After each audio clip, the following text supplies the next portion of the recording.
शिरोळ तालुक्यातील नुरसिंहवाडी इथल्या प्राथमिक शाळेचा 169वा वर्धापन दिन मोठ्या उत्साहात साजरा झाला।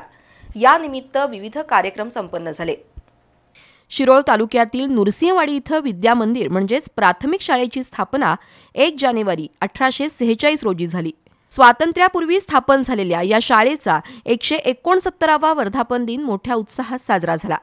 माजी सरपंच धनाजीराव जगदाळे, मीनाक्षी हेगाणा यांच्या हस्ते केक कापण्यात आला।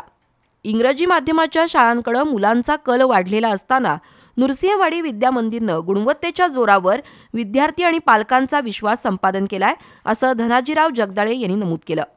शालेय समितीच्या माध्यमातून शैक्षणिक दर्जा सुधारण्यासाठी प्रयत्न करणार असल्याचं शाळा समिती अध्यक्ष प्रीतम साळुंखे यांनी सांगितलं। यावेळी मुख्याध्यापक विजया पाटील, उपसरपंच रमेश मोरे, सामाजिक कार्यकर्ते प्रवीण दळवी, कांची चंद्रस, गणेश सुतार, रमेश सुतार, ज्योती मोरे, पल्लवी पुजारी, कविता माने, दाक्षायणी पुजारी, पौर्णिमा कांबळे, मधुकर काळेल, उदय गायकवाड, रुपाली शेळके, पद्मश्री मादनाईक, अश्विनी कबुरे, अनिता पडळकर, यास्मिन शेख यांच्यासह विद्यार्थी उपस्थित होते।